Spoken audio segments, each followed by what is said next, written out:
wait until Mayor Pro Tem and Councilmember Christensen are promoted. We'll get started.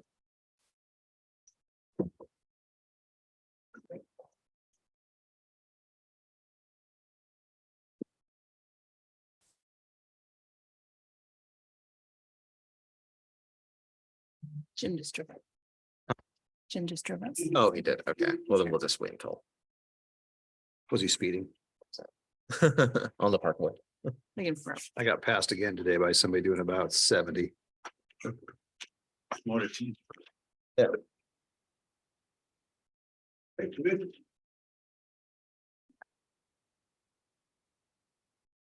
Okay, are we ready?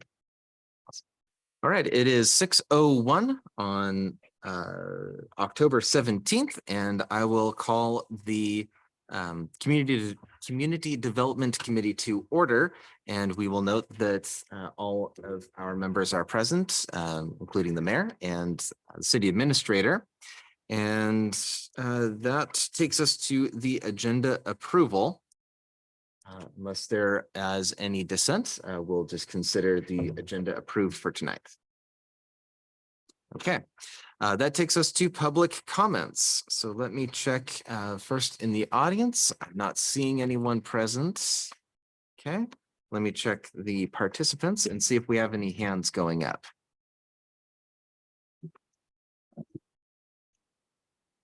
If you would wish to make a comment, you please raise your hand. All right, I am not seeing any. So we will move on to the minutes from our last meeting. I did not have any suggestions or changes, so let me just defer to the rest of council. No changes. Okay, no changes. Then we will consider the minutes to be approved as well from our last meeting. Oh boy, there it is. Okay, next is agenda bills, and we have one, which is AB 22-140, which is the 2023 to 2024 Human Services Funding Recommendations. And do we have someone to present or just answer questions? I'll do a little presentation. Great, Just perfect. run you through the agenda bill and Excellent, thank you. So good evening, committee members. My name is Carson Hornsby. I'm the management analyst and staff liaison to the Human Services Advisory Committee. This agenda bill, AB 22-140, gives an overview of the applications that we received for funding for the new biennium and the recommendations from the advisory committee on how to allocate the funds in the human services budget. So within the agenda bill, let me share my screen here real quick.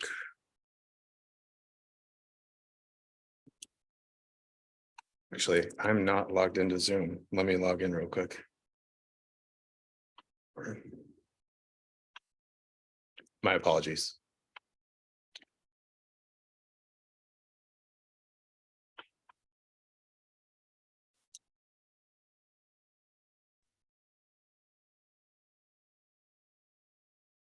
While you're doing that, Chair, I have two. I didn't realize I had this. I have two invites for community development. I'm not sure which one we're using. One from Jason and one from Deb. I'm using the one from Jason. All right, I make sure I open the right one.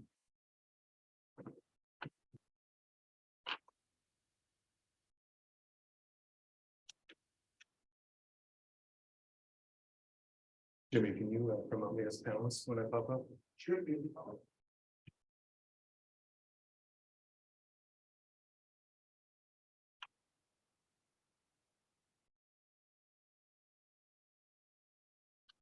Recording in progress.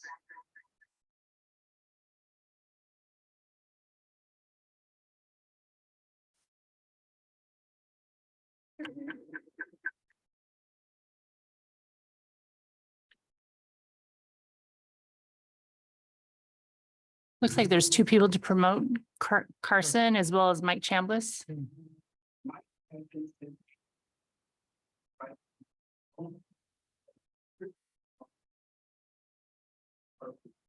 Thank you.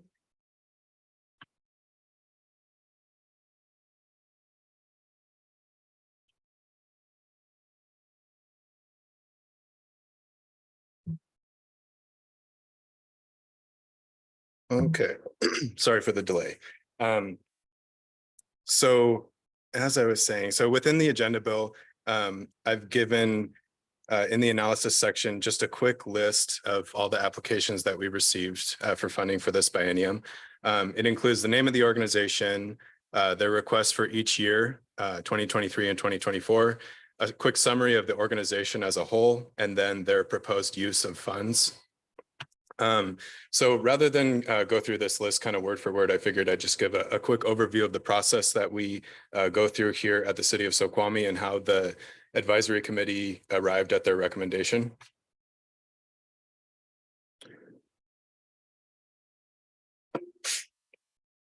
So each biennium, the city of Snoqualmie assigns a portion of its budget to human services to provide aid for residents in need. We don't have human services staff on hand on the payroll at the city, so we rely on service agreements with community organizations, nonprofits to provide those services on behalf of the city. We do this through a competitive allocation and application process, and that's really where the Human Services Advisory Committee comes into play. Our current members, so we have 3 volunteer residents that make up this committee, and our current members are Sarah Weisel, Carol Peterson, and Jennifer Bragg, and they put a lot of effort into putting forth this recommendation to the council. We had about 3 meetings that lasted 2 to 2.5 hours each, and that doesn't include all the analysis that happens behind the scenes before those meetings. So I'm pretty confident in their recommendation. But those members, what they do is they help staff identify and prioritize funding needs in the community. They administer the application process, help us make edits to the application, recommend budget allocations to the council, and then review ongoing accountability reports from the agencies to ensure that the funds are being used efficiently. So up on screen here is the application that we used for the new biennium. The content is more or less the same that as we've used in past years, but we upgraded it to a fillable PDF format this year. Keeps things a little bit more organized, and think it's a little easier for the organizations to fill out and complete and send it to us. So each year, the city opens up the application period prior to the biennium and starts accepting applications from human services agencies. Within the application, we ask them to identify whether they meet one of the city's funding priorities. This is within the eligibility criteria here on the first page of the application. Those funding priorities include food to eat and a roof overhead, supporting and preparing youth for success, a safe haven from violence and abuse, and physical and mental wellness and healthy aging. So in order to receive funding, they need to meet at least one of those priorities with their services. They also need to emphasize providing direct services to the community and serving at-risk populations. And then they also need to be recognized as a 501c3 nonprofit.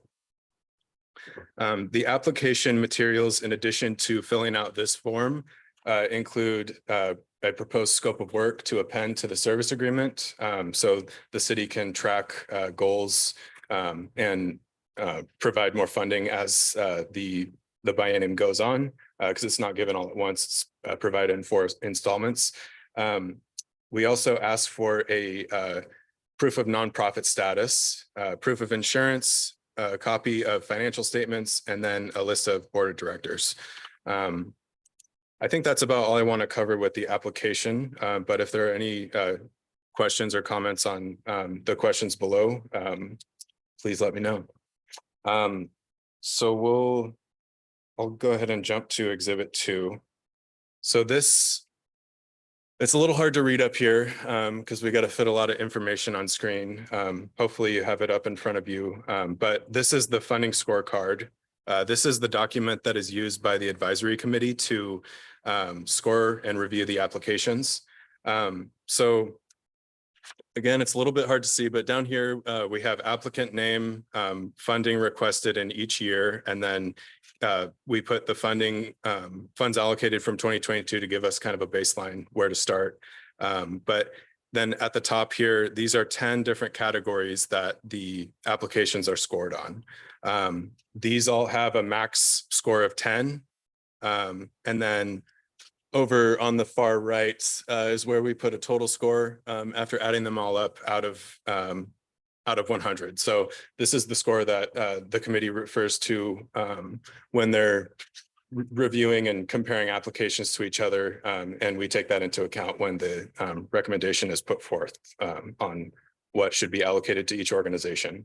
The different categories that the applications are scored on include completeness of the application. So whether they give us all the materials that we asked for, the funding priority that they meet, background and history of the organization, the service area that they serve, whether they duplicate services offered by other organizations or other organizations that are funded by City of Snoqualmie, the cost to benefit ratio of their services, validity of program outcomes, so whether they're realistic and achievable, and then the accessibility of their services, accountability, which is whether past funds have been used efficiently, and then inclusivity, which makes sure that no groups are excluded from their services.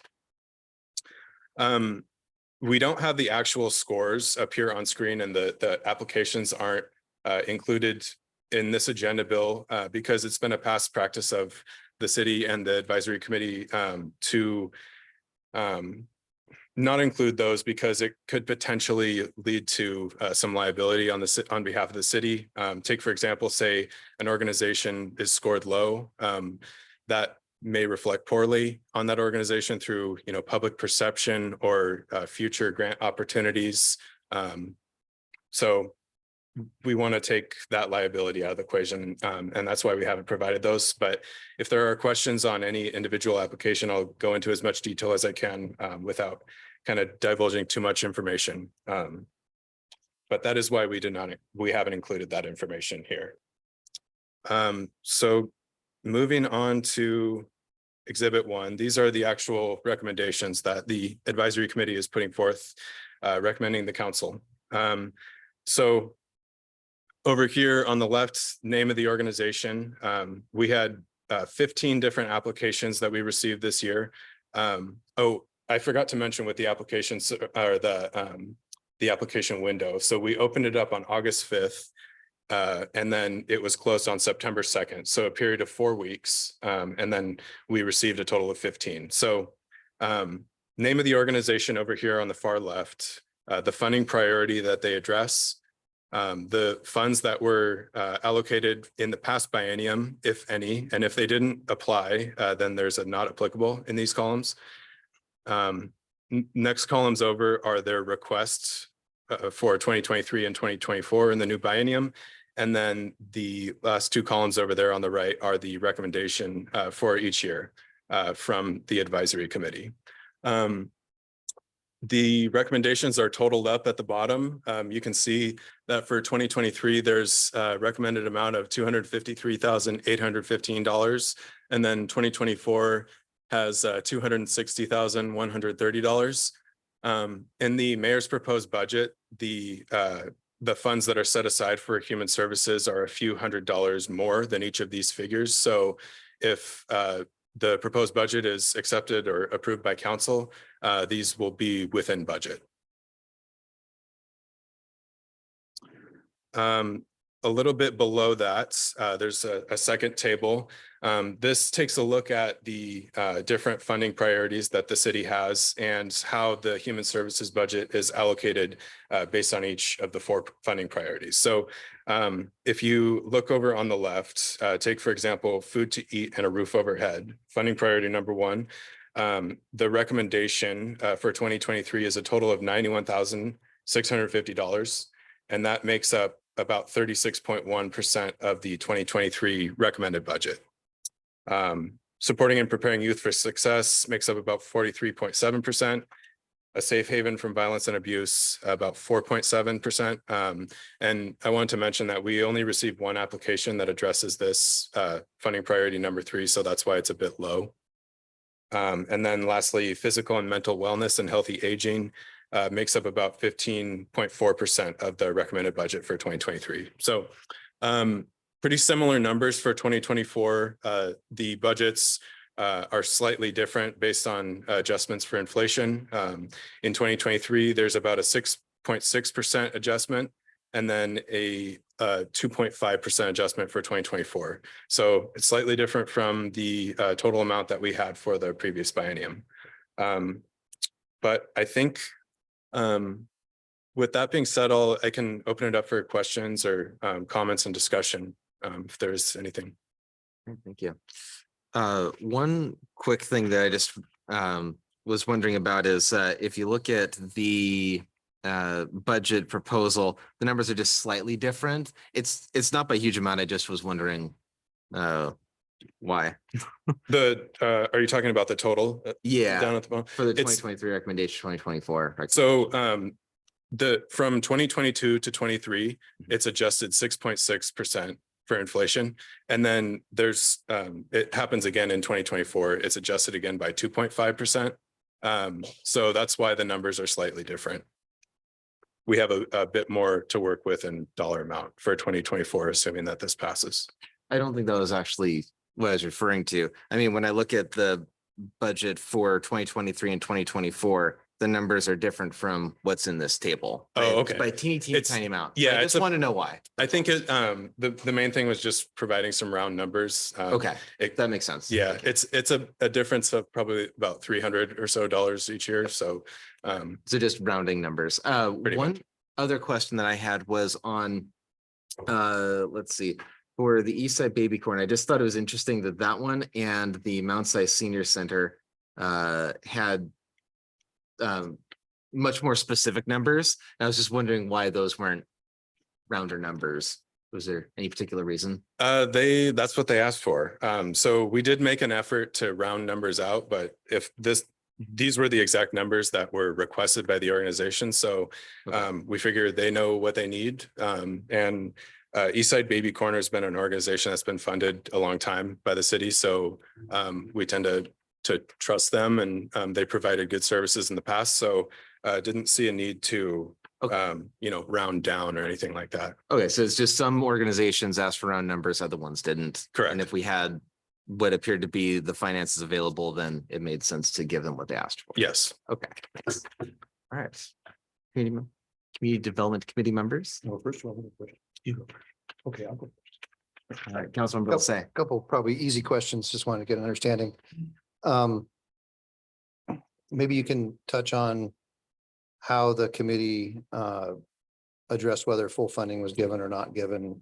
I mean, obviously there's criteria in scoring. But was there consideration of a valley-based organization versus one that's not, or other activities? Kind of give us maybe a little bit more detail in that. Well, when you say valley-based, the first thing that pops into my mind is that we want to make sure that priority is going to Snoqualmie residents. So the intent of these funds are supposed to be, these organizations, they may serve the valley as a whole, but we want them with these funds to prioritize Snoqualmie residents. Sometimes that's not possible to track. In some cases, take, for example, Snoqualmie Valley Shelter Services. They may not have a permanent residence. So, you can't necessarily tell where they live. So in cases like that, it's a bit harder to tell, but definitely prioritizing the funding for Snoqualmie residents, making sure that these services are provided to residents. No, that's what I'd hope to hear from you, is that was the case.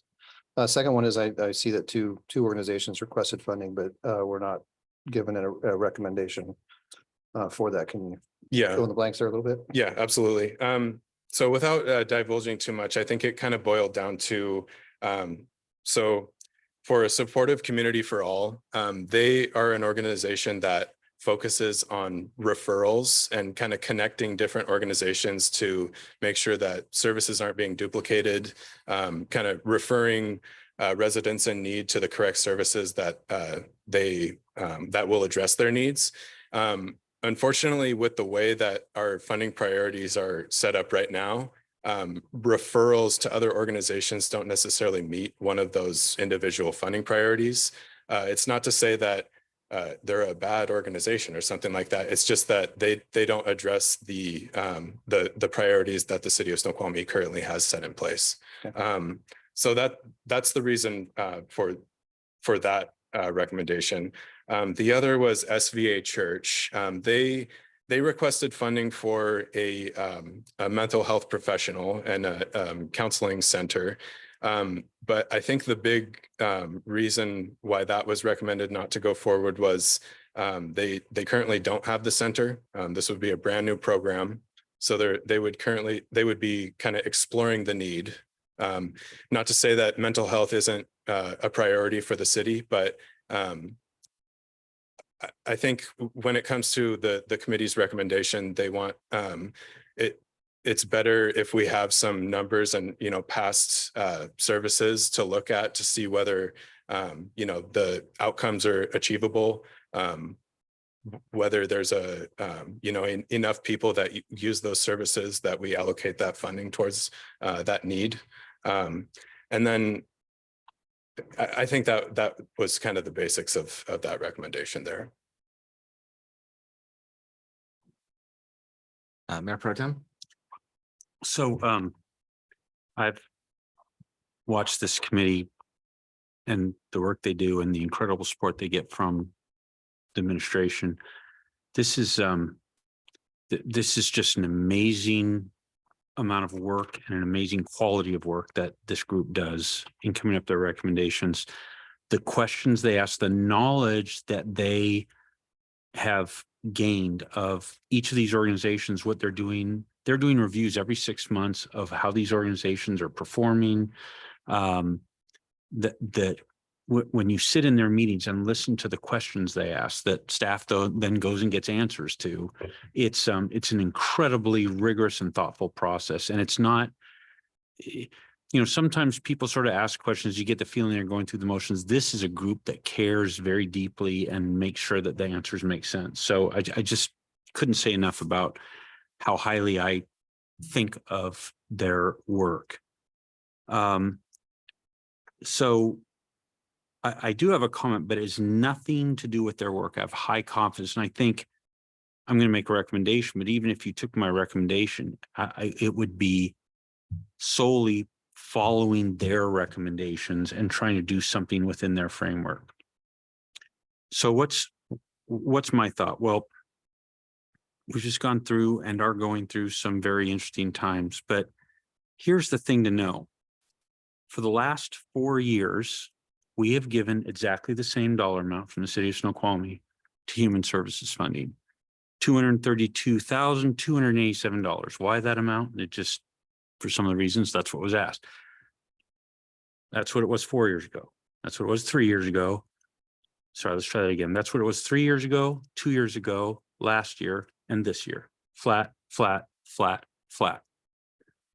So think of inflation, particularly this year, and think about how far we are behind now in real dollars in meeting this need in the community. So there's a total request here of $335,023. So if we knock out the organizations that our group recommended that we not fund, you still get a number that's much higher than what's recommended. So I understand and appreciate what happened here. This thought was, mayor's not coming forward and saying flat, flat, flat some more. Mayor's coming forward and said, nope, let's bounce this up. I think that's fantastic. What I'm saying is, but I would challenge us to do more. So we spent a lot of money over the last couple of years. We had the CARES Act. We dedicated ARPA funds, but that was for extraordinary need above and beyond the base need. This is about trying to meet the base need in our community. And I think when I think about the priorities, right? So someone said, much better than I'm about to, said, a budget is how a city speaks its priorities.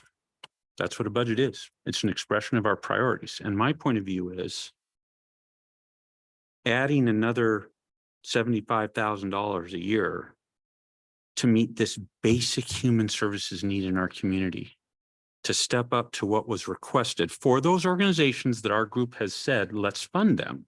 Let's not fund the ones that they said, nope, we don't need to do that. I think their process is completely solid, but I think we think about different things. We're going to put money aside. It's been proposed, we'll put money aside for a number of studies. Those are important studies, but are they more important than meeting this basic need? I think no. I think we must meet this basic need first. It's such a relatively small amount to our total budget that I think we should step this up. Okay, so it wouldn't be 335 because we'd subtract out the two organizations, but I think we should step up and fully fund the organizations that our committee has recommended that we fund. Even at 335,000, I think it's such a small amount compared to our total budget that we should at least step up and meet that need. That's my point of view. I think we should recommend a higher budget than what is being recommended here. It's a $40,000 increase. I think that 40,000 we should absolutely add to the recommendation. Mayor? So I heard 75,000, now 40,000. So what was the proposal? Yeah. I'm missing that. I believe the new total for 2023, I haven't done 2024, but the new total for 2023 would be 290,315. Because that would be fully funding the request for 2023 minus the two that the committee decided not to fund. I see. Sure. Right. And then a similar Do calculation for whatever. 24. 2024. Yeah. 65, so 292. And are you recommending this out of ARPA funds that are, I'm recommended that it go into the budget. right? So it's balanced. So do we take it out of, maybe apply the ARPA funds to it then? No, I'm not recommending that. I'm recommending this amount go in the budget. Which ARPA is in the budget? Why I raised my own hand. Question for Drew. What is the original funding source for this, or sources for the amount that was originally proposed? Well, Is it general fund or? yeah, so in essence, this would come out of the general fund. There's over probably 300, right, revenue sources Right. potentially that could may support this out of the general fund, for example. So, but yes, it would be general fund. We have produced as a part of the overall budget document, a financial forecast that's a part of the appendices. What we're showing right there right now is actually our current revenues exceeding our current expenditures. I'm not sure what the number is, but that's a good place to start, right? In essence, if you're concerned about maintaining a balanced Would budget be for the this fund 2-year period. balance that we could take from? Yeah, so in essence, right, we could take it out of the fund balance, but they're also. Mayor Pro Tem? I would absolutely oppose taking it out of fund balance. This is a basic funding that we need to give to our community. By the way, I wasn't being ornery when I wouldn't ask what would you trade off. I'm just saying I reject the notion. When it comes to human services funding, this is the first priority. Okay, maybe police and fire, then human services. So I'm not sort of like, I won't tell. It's not that. It's, I don't like that conversation. I think this is something we fund, period. That's my point of view. And we fund it out of sources. We don't do unsustainable spending. I'm not going to, ARPA is a complex thing. Look, how we fund it, I think is a separate question. I think we start from the idea of, is this something we should fund? And then we find out how to do it. And I don't think that whether or not we fund it, when it's human services funding, this is food to eat, roof overhead. These are the concepts we're talking about here. This is not, in my view, well, only if we can trade it for X or Y. I think, no. X and Y comes after we decide this, and then we see what's left for X and Y. That's my point of view on this. By the way, just one last side point. My recommendation is, regardless of what happens with this recommendation, is I would find a way to put a number in here and just put it unallocated or put some, you will save yourself so much grief from certain council members if you just make it tie. If you just make this amount agree to what's in the budget, Otherwise, you'll just get questions on it. You'll get distracted by it. So my recommendation is change your chart just to make it tie out to what's in the budget. So you don't, it's just not worth the hassle. You're talking about $300 or something. So that's just a piece of advice. Take it or don't. But yeah, so back to my point is I think, yes, we have to figure out how to balance the budget, but we start by saying, in my view, we should fund that 290 and then whatever the 2024 number is. Councilman Wilson, I think you had your hand up a minute ago. Yeah,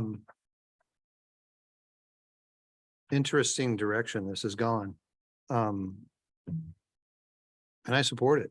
I can't find a reason not to. We put so much effort into expressing how important the human services are in Snoqualmie. And we put a lot of effort into directing support during COVID, and then ARPA funds or CARE funds, supporting businesses and supporting a smaller segment of our human services community. But this is their main funding. This is what they get from us for a 2-year cycle. And I think that's really important. I think that it's a strong argument from the mayor pro tem. Because if we can't find roughly $45,000 from 2023 and $55,000 from 2024 in a budget that's going to exceed X number of dollars. I don't want to guess because I know that we've got some conversation about what that budget is, but it's going to exceed millions and millions and millions of dollars. And we can't come up with a few tens of thousands. I'm willing to put the effort in to find the dollars wherever they come from, wherever we have to find it, not moving it from a fund, not moving it from ARPA and CARES or something separate. I don't want to blend those together either. I agree with that conversation. I think we can figure it out because I think we've got some budget things to talk about in this committee meeting, and we've got some budget things to talk about at a council level. So I would say I totally support the direction. I support what's recommended here with the committee pushing a recommendation to fully fund each of those that have been approved for funding for 2023 and 2024. So yeah, I'm in favor of what the mayor pro tem is suggesting. All right. Yeah, and I think that the mayor pro tem also made a very strong argument. So I support the idea as well. It'll be interesting to see how the numbers shift around to cover it, but numbers can move.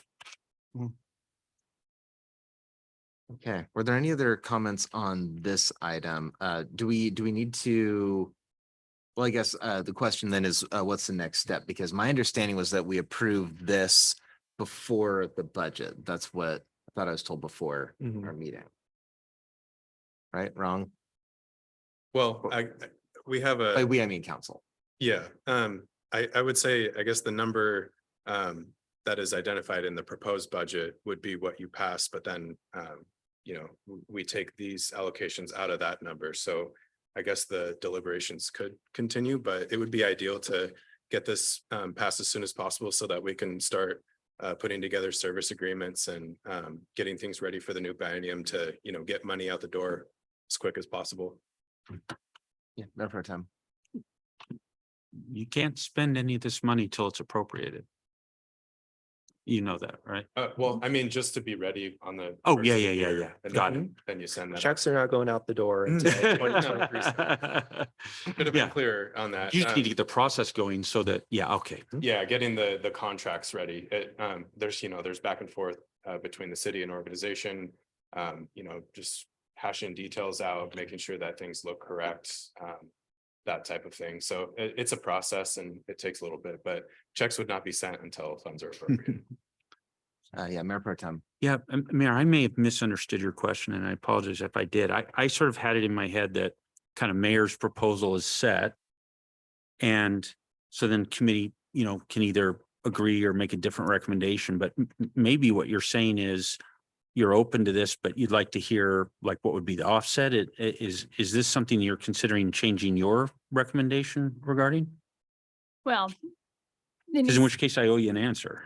right, it needs to balance. I think one of the things we talked about for ARPA was either to help cover inflation or to help I guess any merchants or businesses or social services, whatever, that they're impacted as well. And so this would be an example of using ARPA funds to cover the additional $75,000 that's in the budget.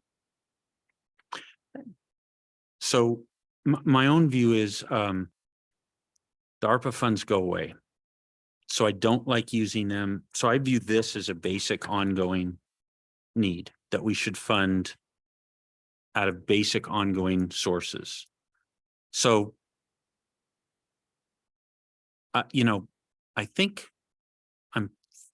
my own view is, one council member, I think I'm okay with what you're saying. I just don't see a connection. And like, there's these sources, there's these, when it comes to general fund, there's this spending that like, they don't really connect to each other. But if the answer is, well, yeah, let's do that spending, but by the way, we need to do something with freeing up. So like, I think my answer is okay. I don't really view them as connected. If that's a way to get it done, let's get it done. Yeah, so from my vantage point, for the most part, I think we tend to get tripped up about this $1 of revenue over here needs to equate to this $1 of expenditure over here. And so, Carson, do you mind stopping sharing your screen and all? Right, so when I mentioned the financial forecast that we provided, that's a part of the appendices. This is kind of what I'm referring to, this document right here. So there are multiple revenue sources inside the general fund that could support a number of activities that we have. And so ARPA, we're proposing to transfer those funds into the general fund, for example. And so certainly, but you could also call attention to the property tax. How do we allocate the property taxes between the different departments? That's not really an activity, right? That we're engaging in on a daily basis saying, oh, we received this property tax. I got to make sure it goes to the police department for this expenditure over here. That's just not feasible when you've got a staff of a couple, right, operating within the city Or to try staff to of 1,000, make you those still wouldn't be. connections. And so when I'm interested in is this line right here that says revenue over under expenditures for the most part. So in essence, what we're trying to do and to prove to council is that we need to make sure that our current revenues are equal to our current expenditures. Basically, our reoccurring revenues are equal to our reoccurring expenditures. And so when you add up those two numbers for this biennium, they're in excess of zero. In fact, they equal roughly $230,000 or so to the positive right now. So when I hear a statement that, for example, is there funding available, right, in order to support something like this? And assuming this would be a recurring expenditure that we would continue to inflate over time, my answer to you would be, at least within this 2-year period, yes, we could support that, because our target is to make sure that our recurring revenues equal our recurring expenditures or exceed them for the most part. So I think that's certainly a possibility. What I would suggest is, I think the mayor has provided her budget right to council, and I believe it's up to council at this stage, depending on what you guys do approval, we'll have to incorporate it. But in essence, it's an opportunity for council to amend the budget any way they seek moving forward since we've last provided our update. So. Mayor Pro Tem. Yeah, my own interpretation of what the mayor was saying is that she wasn't trying to propose, this dollar has, I interpreted her as saying, hey, if you want me to get behind adding these dollars of expenditure, you need to kind of step up and support where I'm going to get that, where I'm going to propose that money comes from. I think she was sort of challenging. You're going to have to support that if Yeah. But I so do hear that's from what council from time to time. No, I know you do. Requesting that, yeah. Yeah, no, and that, I don't think anyone here is doing that. I think mayor was sort of, saying a challenge, well, then you got to support the revenue side of that. Mhm. I if that's what I'm hearing, then I'm all in. If she's willing to increase her proposal to this, let's do it, and I'll support where you get it from. Now, we also have to make sure that we keep our eyes down the road, right? Too, we do have a class and compensation study going on with the Teamsters Union and M&P as well. So just want to make sure that we're all mindful of that too, as we proceed forward. Mayor Pro Tem. I'm not going to touch that one. Yeah, me either. No, so yeah, I think if mayor's willing to increase her recommendation to this, just tell me which thing you pulled it from, that, and I'll be there behind you on that. So do you have a question? So was, can we, Yes, Mayor. so was this part of the discussion during the Human Services Committee meetings?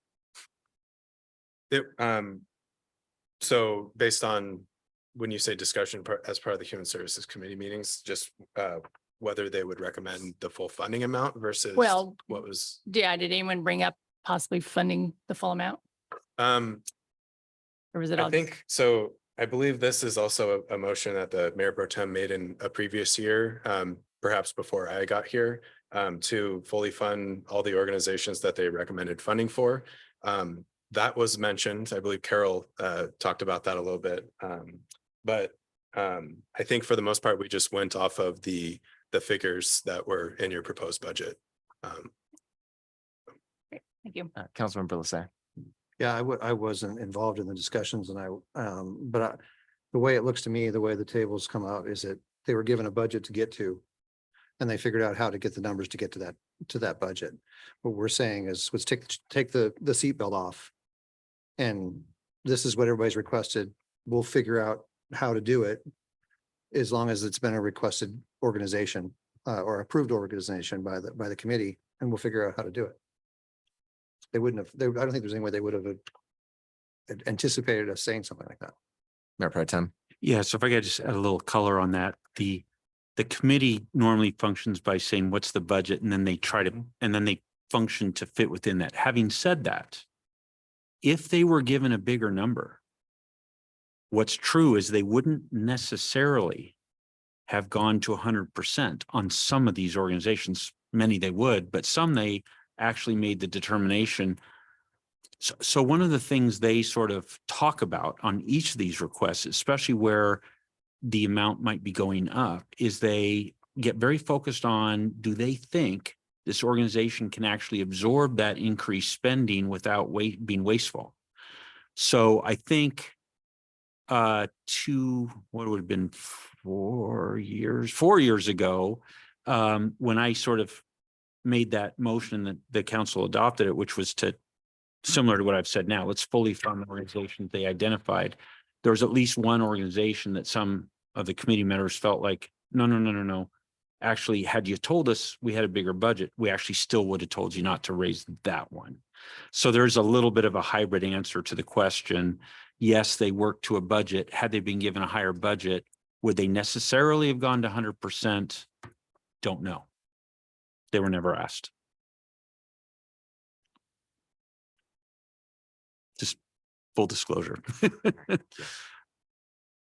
If there was time to go back to them, I think that'd be great. But if there isn't, then I'd go. You know, the other thing I'd point out is we could fully fund it as discussed if everybody's agreeable.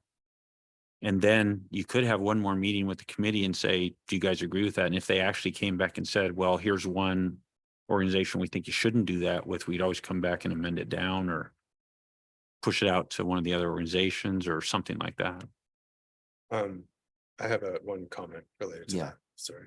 Go ahead. So the only organization that I can think of regarding the Mayor Pro Tem's comments there about not fully funding someone, even if we had, the ability to fully fund everybody. Let's see here. So Helping Hands Ministry, they applied for to use the funding to provide us financial assistance, things like to cover rent, utilities, things of that nature. They asked for 10,000 in total, and they want to use 5,000 on that. The other 5,000, they wanted to look at creating a new program for drop-in childcare services during for work-related needs for their parents. So going to interviews and things like that. Not necessarily, dropping them off and then going to work, but to gain employment is more geared towards that. I think the committee was a bit apprehensive about that second ask because they weren't sure how wide the service would be available. And then I'm not sure how they felt about it being directed just, towards that specific need. But that being said, if we were to, propose maybe that the full 10,000 would be used for the assistance then I think that they would be amenable to that. Because I think that they're one of the few organizations that offers that type of direct, financial assistance. So that's something that we could go back to them and ask and clarify. That's the only organization that I can think of regarding that I wanted to bring up. So. Thank you. Councilmember Lissay. Yeah, you got me all twisted into how do I respond now? Because yes, if the committee doesn't feel that, if they don't think the amount of funding requested is justifiable or applicable to the services or able to be, fully implemented responsibly, not that they're not going to be responsible. I'm not trying to suggest that in any way, but it's just maybe it's something new that they have never done and that might create some challenges.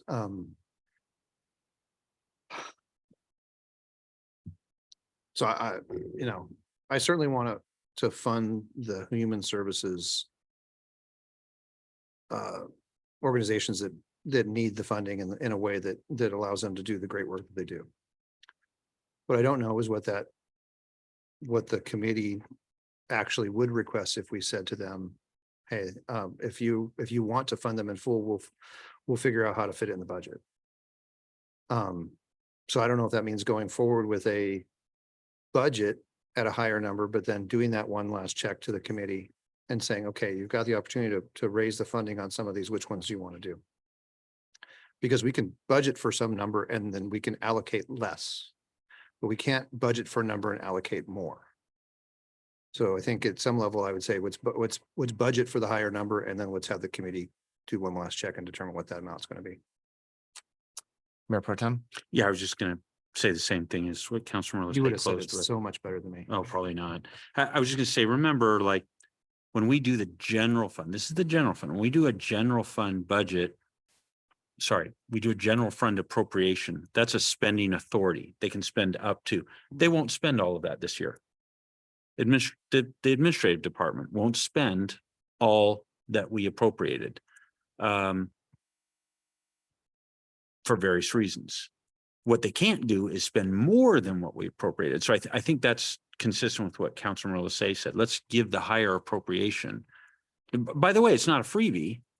Every dollar you appropriate here means you didn't appropriate it there, right? So it's not a freebie, but I would say, I think we're only talking about a small difference that the committee might say don't do. So I'd say let's fully fund it, subject to them approving the actual allocations. But let's fully We fund do it have as that. discussed. And I'd say, just to close, if you're ready to close it out, my recommendation would be, let's recommend those higher amounts from the committee. If the mayor changes her proposal to equal that, then let's endorse mayor's proposal. If she doesn't, then let's just say our recommendation is those amounts. Okay, so I want to make sure that I got it. So the recommendation that you're proposing is that we go for that we recommend the full funding of the ones that the committee or committee did not recommend no allotment for, and that just goes into the budget moving forward, and that the mayor may take that or not, but that we could in the future, if that's not what comes forward in the future, that the council would then propose an amendment. Well, this committee would, but This then the committee would council would propose the consider amendment. that along with whatever other things they'll be considering. Okay. And during that time, Mhm.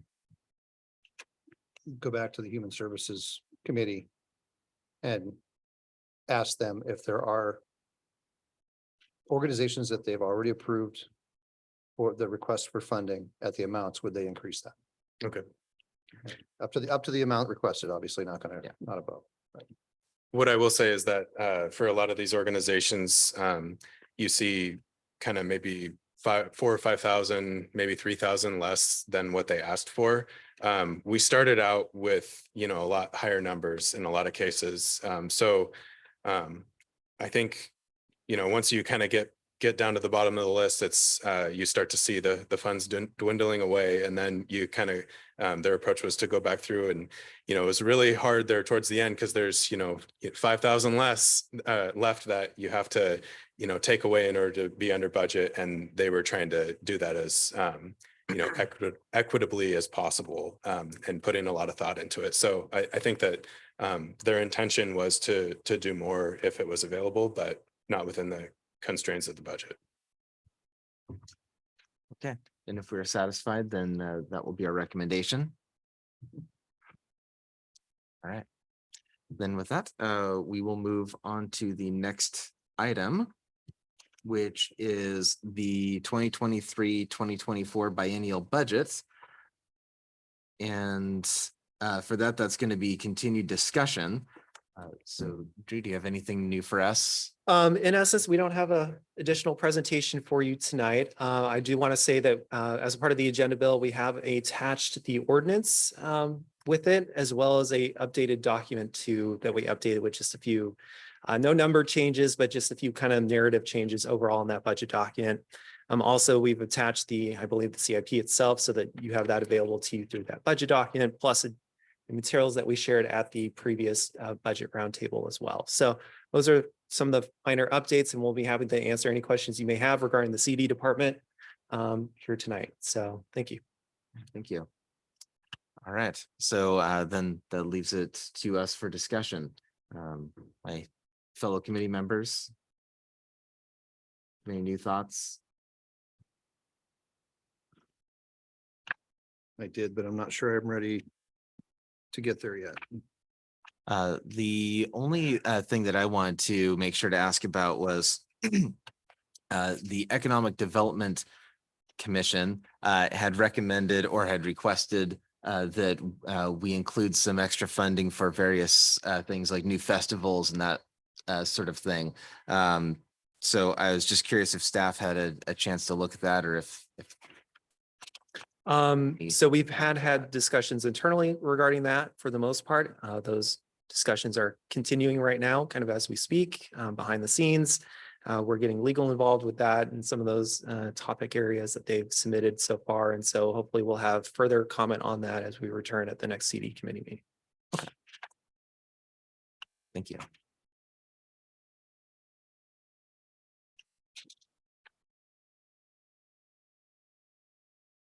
I don't have any questions. I was just waiting for Councilman Belisay. I know, thanks for bearing with me. Him trying to think through a question could take weeks. Yeah, that's actually true. Now that I have two kids, it's the same for me. I'm trying, I'm trying not to drop a bomb on Drew. That's what I'm trying not to do, because it wouldn't be fair. And I'm still, Councilmember May is actually accurate. I'm trying to work through how to ask the question about something, and I'm just trying to get to the allocation of the non-utility capital fund and how we're getting to the numbers. And it's, and it's completely unfair to ask this question without giving you a heads up. Is it a community development question or? broader? It's broader. So that's why I'm struggling with it at this time, because it's probably not the forum. So let me ask the question I did have on the budget as it's allocated for the community development department. And what I'm having, been on council now going on 5 years, almost 6 years. So in my 5th year, we have a new community development director. We've had staff positions in that department that have had some departures. We have had unfilled positions for quite some time. I guess I'm somewhat concerned is not the right word, but just anxious about that department's budget. That we've gone down a path of SR 1 and 2 is kind of closed out. We've got other things coming forward. There's some zoning and municipal code items that I think this committee foresees as being on future agendas, and I'm wanting to make sure that we don't hamstring the community development department for the next 2 years before we can address department staffing. you know, we've talked about we had in the past a grant writer in Nicole that was just, you know, Mhm. Nicole, write a letter, we get money. Mhm. Nicole, write a letter, we get money. It was just, it was like just established to that expectation that she had developed such a rapport with doing that work that grant money was coming in, and now we need to do that again. We Mhm. need to be doing that again. And I know we have allocated those positions, but I'm wondering if it's falling short of what we really need. The other side of it too is, I don't want to put John Cooper on the spot here, but he's said several times that he's retiring in a few years. That's something that I think, you know, we haven't authorized FTE. We would have an authorized FTE for another building official. But is having just a single building official at our size now, we always have one building official, but having a staff of essentially one, John, Mhm.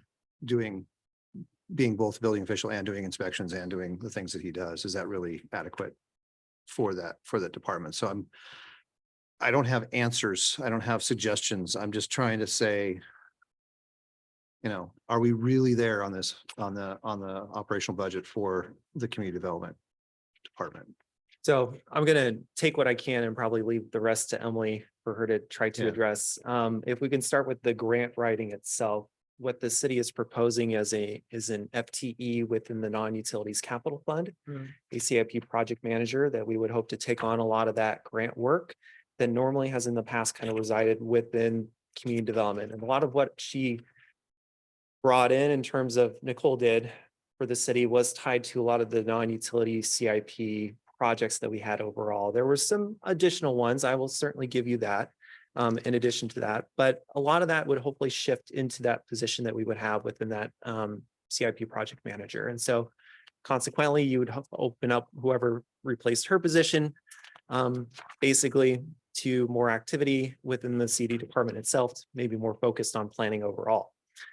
As a part of the overall proposed budget biennial staffing that we have here, and let me zoom in a little bit because people can see a little bit. We are making some probably remarkable changes within the staffing overall of the CD department within their authorized current 9 FTEs.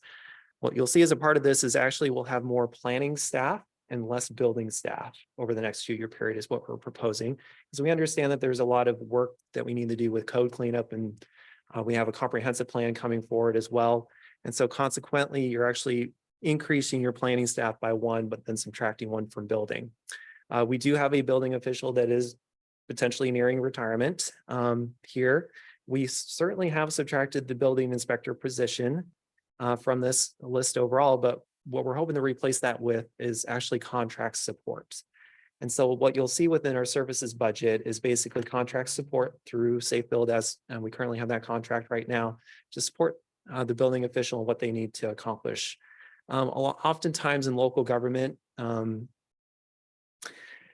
staffing within the building kind of development services division is a little tricky, primarily because there's so much volatility within the construction sector itself that when you bring people on, you can't necessarily terminate them once the bottom falls out of the construction sector, right, for the most part. And so we need to often tailor what we do within development services or building to that general volatility in the construction sector. And having a contractor or vendor to support us helps with that overall, so that we're not carrying too much staff through the dry periods of the construction sector. And so that is kind of one of the mechanisms that local governments have been using fairly frequently these days, is kind of transition your staffing towards that contract support. We are proposing a reclassification, the permit technician to the permit coordinator. She does serve a vital role overall in terms of our permits within the city itself, but we do potentially see her as someone that we may want to help her succeed into maybe a future position as a building inspector or building official overall with the city. So there's kind of a game plan behind this kind of staffing change that we see here. And I would always invite Emily to come up if she wanted to speak to that. Hopefully I addressed some of those questions overall. So the question, I guess the follow-up I'd have, if I may, Chair. Yes. is if we're shifting from a building inspector to contract support, where does that come from? Where does those dollars come from then to, because obviously you have to sign a contract. I mean, if we're permitting, if we're budgeting for the staff, where is it then in the budget for a contract to do inspections? So the contract to do inspections would be in the services line that you see in the table above for the most part. Whoops, well now something happened here. So I believe it's this one right here. It's hard to tell within that line because it encompasses a lot of different things. It encompasses development, private review, and a lot of different stuff. What you see here is decreasing, but we did make sure to top up support for that overall in crafting the budget. And we can get you the number of how much we would allocate towards safe build and how that is compares to 2022 at the next CD meeting if desired. I think it'd be helpful just to understand, because it is a decrease in the dollars Mhm. of what we, restated estimated for 2022, if it's going to go down. But yet we're saying we're gonna utilize that service. How does it go down and still utilize? No, it I as a contract basis? yeah, the service line encompasses a number of accounts basically, and so So I'll leave it at that. I think we need some follow-up then. So Let's go to the city administrator. Go ahead. All right, Mayor Pro Tem. I was just gonna ask, just a quick question. You mentioned the grant writer. Is that in this 9 or is that something somewhere else? that's somewhere else. Ah, okay. So let me go find that. No, you know what? That's enough. You don't Okay. need to, I'll find It's it on within my own. the non-utilities capital fund. You'll see a staffing Find it. table there. I would just say, conceptually, I think that's a fantastic way of thinking about this. I've been sort of observing for years that some of the cities that are most successful at getting grants fund their grant writers. In fact, cities that are really successful, including some our size, not only fund their grant writers, but they fund several engineers Mhm. just out of the grants they get by focusing on that and really going after it hard. So I think a notion like this of realizing these grants will pay for the people that actually go get those grants is very solid thinking in my view. City administrator. Oh, well, let me just first off say, we heard what the council said about capital projects. And, the difficulty the city's had in the past of completing capital projects, on time as budgeted.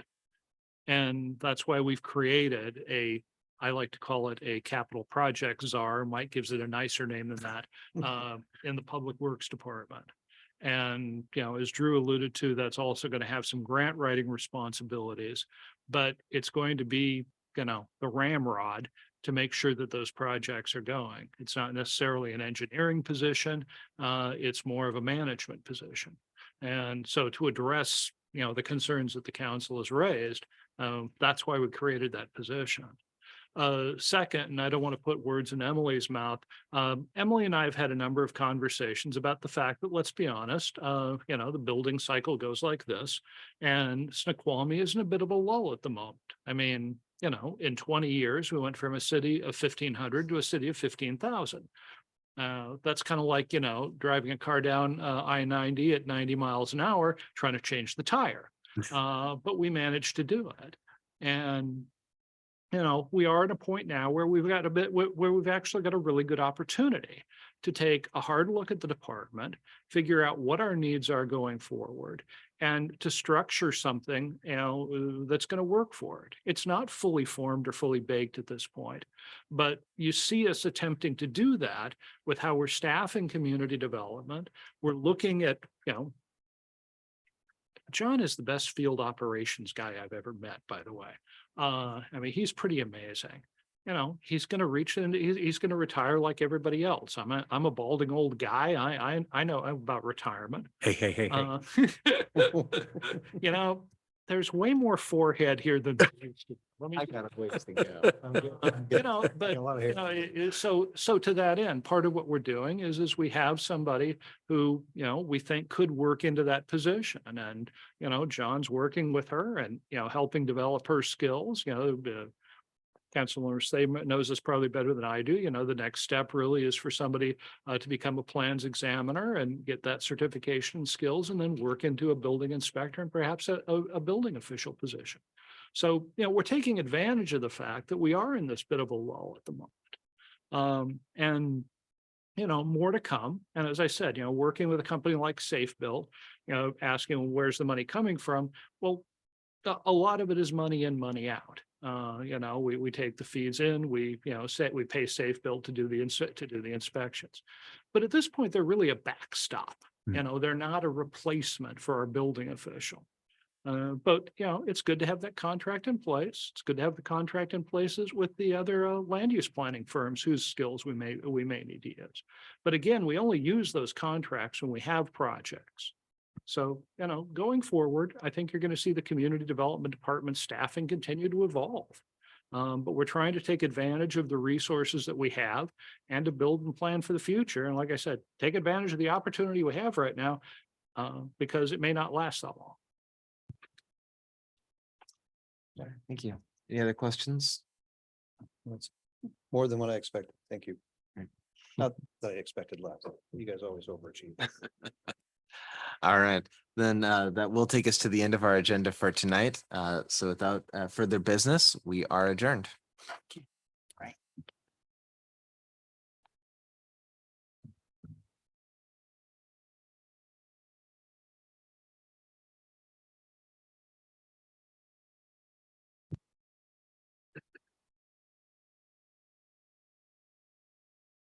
Just tear down faster than I can. I was thinking 10.